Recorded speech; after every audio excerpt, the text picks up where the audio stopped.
नमस्कार शेतकरी मित्रांनो, पीएम किसान आणि नमो शेतकरी योजना, ज्या योजनेच्या माध्यमातून राज्यातील शेतकऱ्यांना वर्षाला 12,000 रुपये मिळतात, याच्या नवीन याद्या 2026च्या याद्या जाहीर झाल्या असून आता यादीमध्ये नाव असेल तरच तुम्हाला योजनेचे पैसे मिळणार आहेत। याद्या कशा पाहायच्या आहेत चला लगेच सांगतो। तर यासाठी बघा, पीएम किसानच्या अधिकृत वेबसाईटवर या ठिकाणी तुम्हाला यायचं आहे।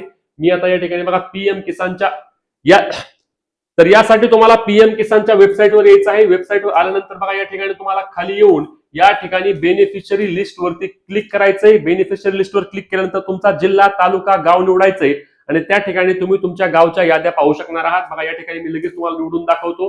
यामध्ये तुमचं जे काही राज्य आहे ते राज्य निवडायचंय, तुमचा जिल्हा निवडायचा, तुमचा तालुका निवडायचा आणि त्यानंतर तुमचं जे गाव असणार आहे ते गाव निवडून गेट रिपोर्ट वरती क्लिक करा। तुमच्या गावची पीएम किसान नमो शेतकरी योजनेची नवीन 2 दिवसांपूर्वी तयार झालेली फार्मर आयडी वरून तयार केलेली यादी तयार झाली आहे। मग या यादीमध्ये तुमचं नाव आहे का नक्की कमेंट करून सांगा आणि हे 12,000 रुपये तुम्हाला मिळतात का हे देखील आम्हाला कमेंटच्या माध्यमातून सांगा। व्हिडिओ शेअर करायला आणि अपडेटसाठी पेजला फॉलो, चॅनलला सबस्क्राईब करा।